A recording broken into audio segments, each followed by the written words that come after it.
दिखाई पड़ता है। सारे जितने भी बाड़े बंदी हुए हैं, हम तो घूमते रहते हैं, जाते हैं, तो यहाँ वहाँ अव्यवस्थाओं का अंबार गिरा हुआ है। जी अधिकारियों की शिकायत सुनने पर भी कोई कार्रवाई नहीं होती है। जी आप किसी भी गौशाला में ऐसी स्थिति नहीं है, आराम से जाए, वहां बैठ जाए, कीचड़ भरा हुआ है, तो कहीं पर छाया की कोई व्यवस्था नहीं है, तो कहीं चारे की कोई व्यवस्था नहीं है। भूसा दिखवाने के लिए थोड़ा सा अपना ऐसा है, सड़ा गला भी। जी तो आपका कहना है कि गाय सुरक्षित नहीं है? बिल्कुल गाय सुरक्षित नहीं है। इसके लिए मैं कई बार ज्ञापन दे चुका हूँ माननीय कि आप मार्केटिंग में नहीं कीजिए, महीने में 50 साल तो सक्षम करके किस तरह से ना हो रही। जी तो गाय सुरक्षित नहीं है। मैं ये केवल जनपद सीतापुर में सुरक्षित नहीं है या पूरे देश में सुरक्षित नहीं है, इसका थोड़ा विस्तार से बताने का कष्ट करें, दर्शक बहुत देख रहे हैं। नहीं, पूरे देश की तरफ से है। आप हरियाणा की स्थिति देख लीजिए, वहां भी यही है। जहाँ जहाँ गवर्नमेंट सरकारें हैं सब जगह स्थिति है। गौशालाओं में गायों के उसको गौशाला कहा जाता है। कि छत्तीसगढ़ हो, छत्तीसगढ़ की कांग्रेस की सरकार रही तो वहां पर एक राजीव गांधी गोधन योजना के नाम से गोबर खरीदने की व्यवस्था की गई थी। तो वहां पर कम से कम 3 लोग पाल रहे थे, गोबर भी खा रहा था। यहाँ पर देखिए अगर कोई योजनाएं सरकार चलाती और गाय हम आदमी को दे दी जाती, जितना पैसा प्रति गाय पर गौशाला संचालन के लिए प्रधानों को और चेयरमैनों को वो पैसा उस गाय को सीधे लोगों को दे दिया जाए और उनको उसका आधा ही पैसा दिया जाए तो ही गाय बच जाएगी। आज भी गाय बच जाएगी और जो कुछ बची है वो कैसे उसका संवर्धन शुरू हो जाएगी। आपका कहना है कि अगर सरकार गाय बचाने की नीयत सही होती तो गाय योजना के साथ गाय जोड़ दी जाती, जानवर जोड़ दिया जाता, तो जानवर भी सुरक्षित होती और योजना सफल पूर्वक होती। आपका कहना है? हाँ बिल्कुल, योजना सफल होती। और हमने देखा है आज भी बहुत सारे लोग जो अभाव में गरीब हैं, जिनके पास 2 बीघे है तो आदमी पहले हैं, लेकिन ऐसे गाँव में कोई एक काम चल रहा है और उसको सरकार की नहीं किया जा रहा है।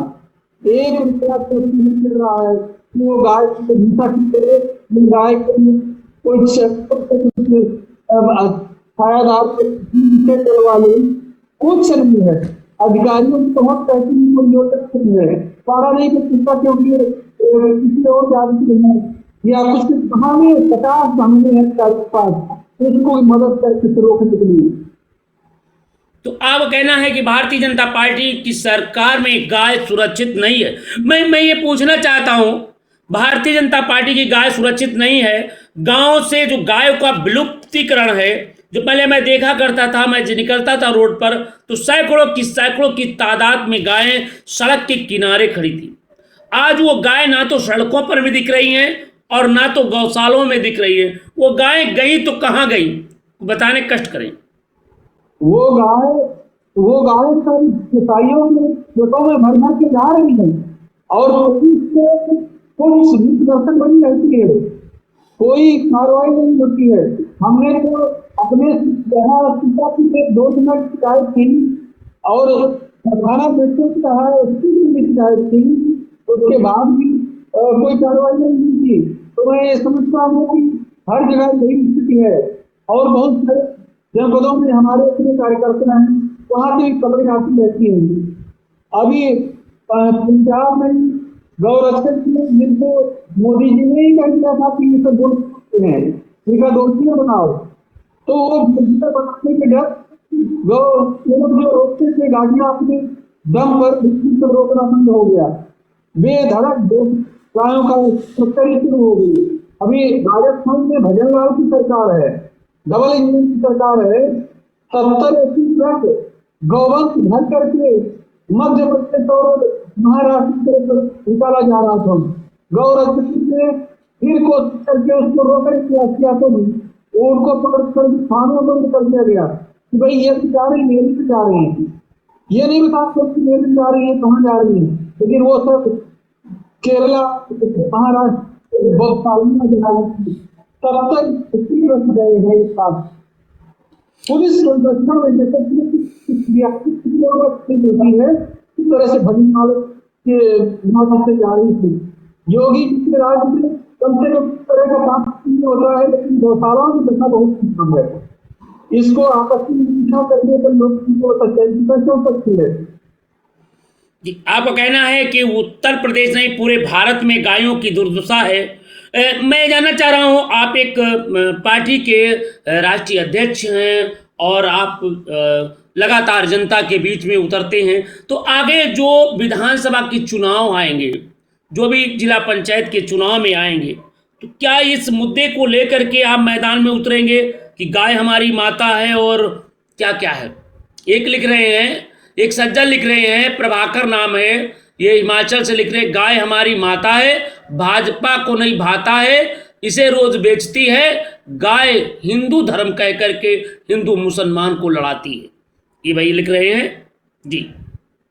ये इसको धन्यवाद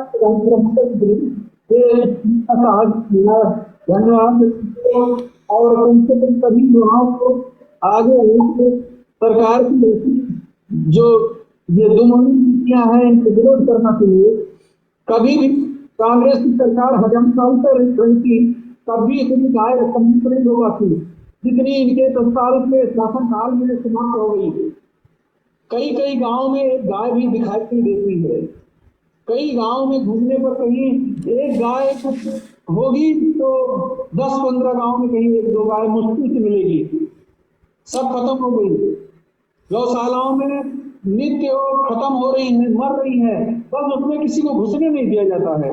हम अगर जाना चाहें अंदर देखने के लिए तो वहां पर बहुत सारे लोग खड़े रहते हैं गेट पर, कहे नहीं वहां आगे से नहीं है। प्रधान जी ने और साहब ने, बड़े साहब ने, एसडीएम साहब ने मना किया है।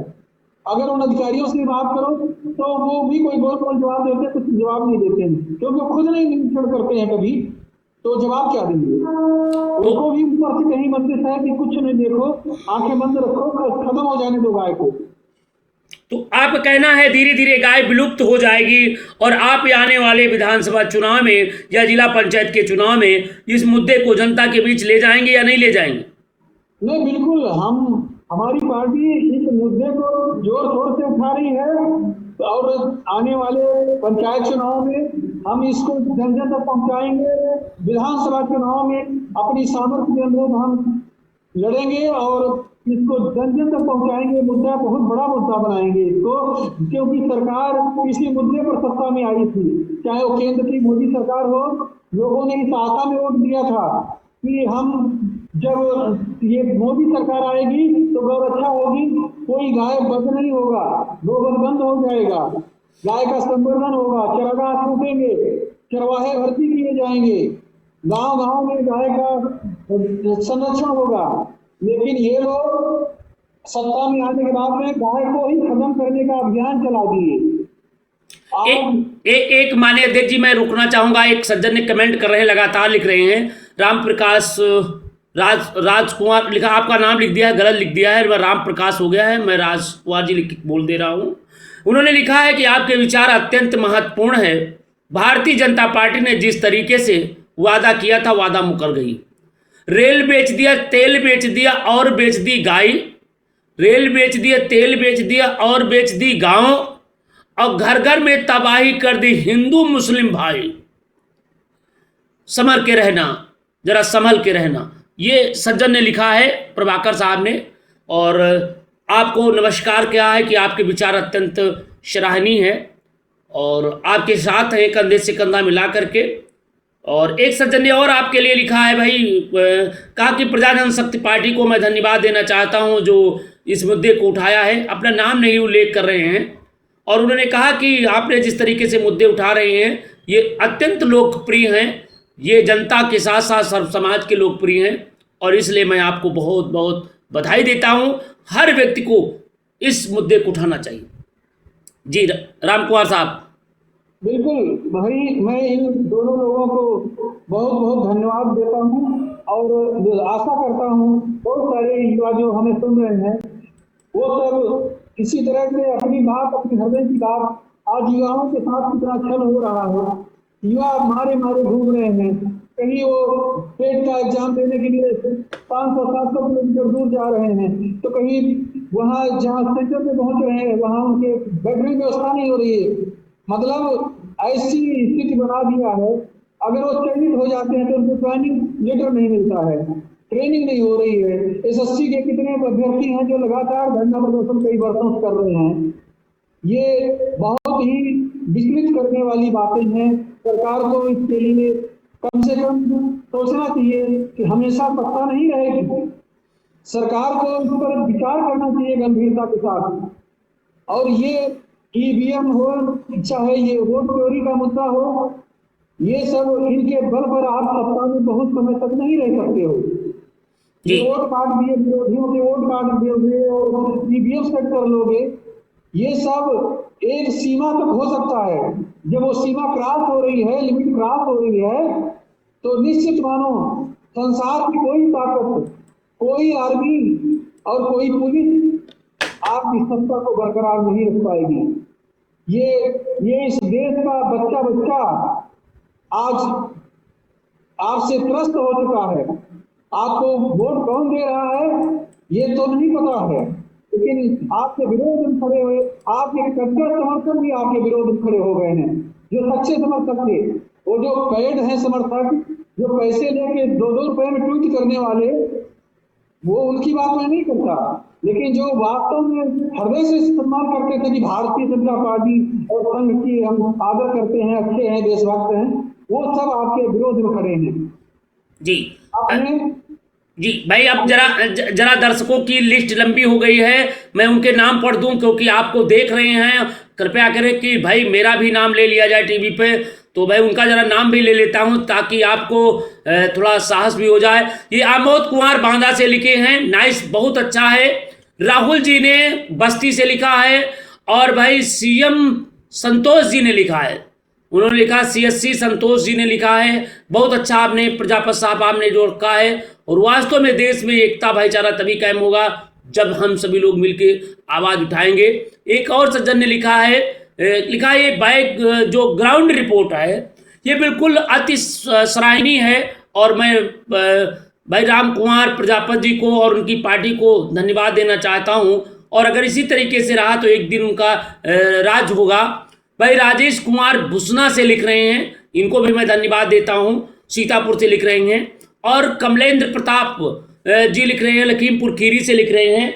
और सुमित कुमार शाहजहांपुर से लिख रहे हैं। प्रभाकर कुमार, भाई ये नाम अपना जिला नाम नहीं लिखे हैं, नाम लिखे हैं।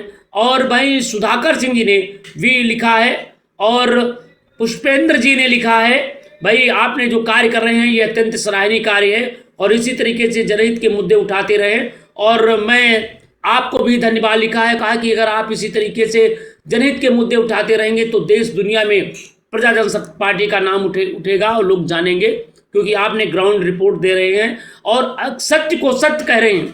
भारतीय जनता, एक और सज्जन ने लिखा है, भारतीय जनता पार्टी में सच बोलना अपराध है, अगर सच बोला तो जेल जाएंगे, मगर आप ऐसे निर्भीक लोग बोल करके ये साबित कर रहे हैं कि ना तो वो सत्ता से डरते हैं और ना अधिकारियों से, इसलिए मैं आपको सशक्त प्रणाम करता हूं।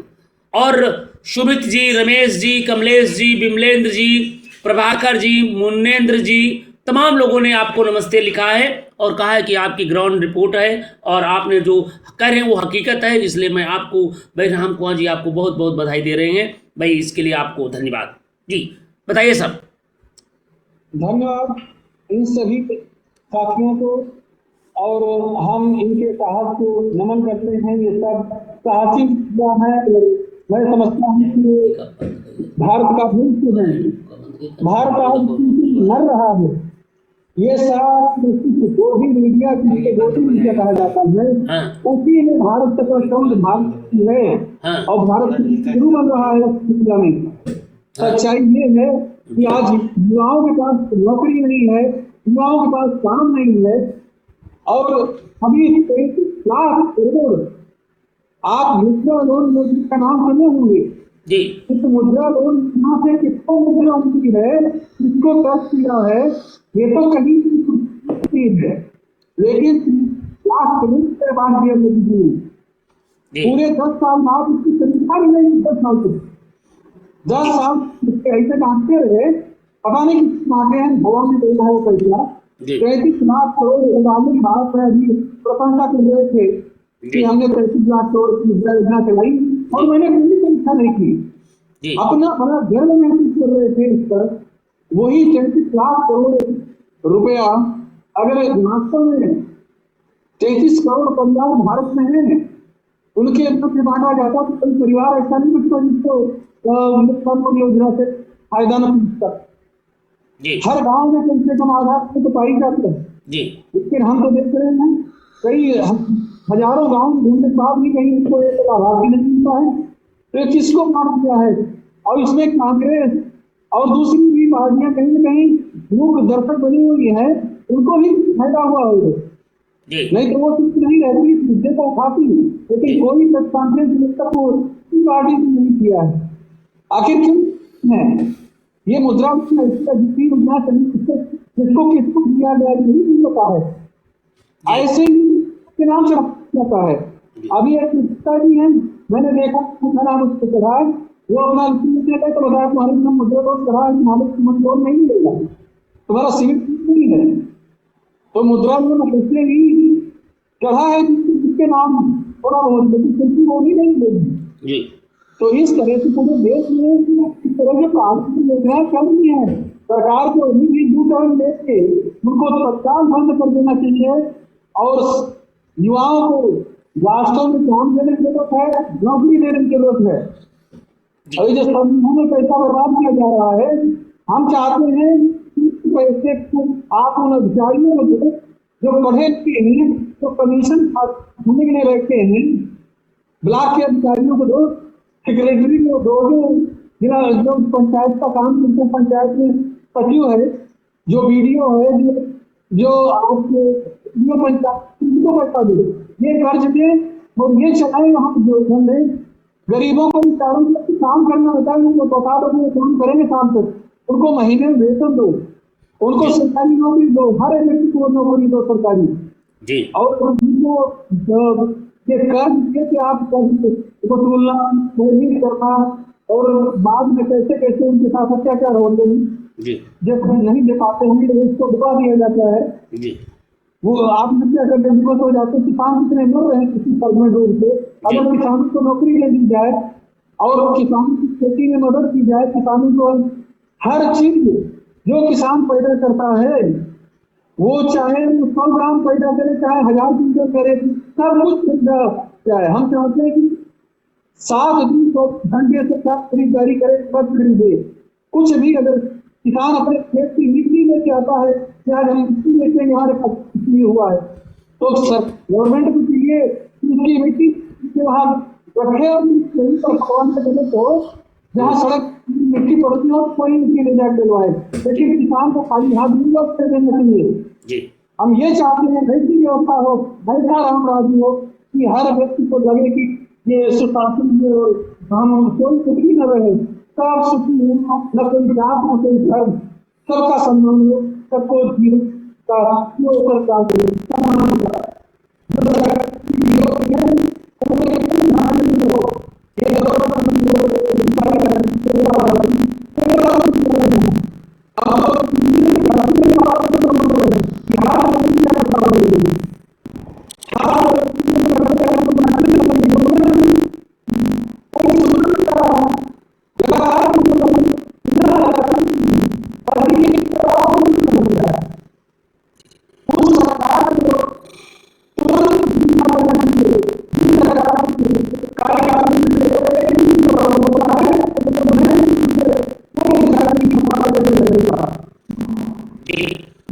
भाई आपको बहुत लोगों ने धन्यवाद दिया है, इसलिए मैं आपको 118 लोगों ने आपके विचार को सुना है और सभी ने आपको धन्यवाद दिया है और सभी ने कहा है कि आपने जो बेरोजगारों की बात करी है, युवाओं की बात करी है, भाजपा सरकार फेल हो गई है। ऐसा लग रहा है कि ये आपातकालीन काल से भी ज्यादा ये सरकार आपात लगा रही है, युवाओं किसी व्यक्ति की पकौड़ा को नौकरी देने के लिए आज सुप्रीम कोर्ट ने कहा है कि जब देश बढ़ेगा तभी इंडिया आगे बढ़ेगा। उन्होंने कहा कि इस तरीके की जो सुप्रीम कोर्ट संज्ञान ले रही है तब सरकार कैसे निर्णय ले रही है और ये तो समय लगाएगा, परंतु जनता वोट से इन्हें जरूर जवाब देगी, वो दिन दूर नहीं है। जी बहुत बहुत धन्यवाद आपको और जो कि हमारे साथ जुड़ रहे हैं। राष्ट्रपति जी जनता से क्या संदेश देना चाहिए अपनी बात में? सभी लोग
आपको 156 लोगों ने नमस्ते लिखा है और आप लोगों को वेरी वेरी नाइस लिखा है, इसके लिए भाई आप बहुत धन्यवाद। और सभी ने वादा किया कि भाई आप जरूर लगे आए 9 बजे जरूर भाई रामकुमार साहब आ जाएंगे, हम लोगों को मार्गदर्शन दिया करेंगे।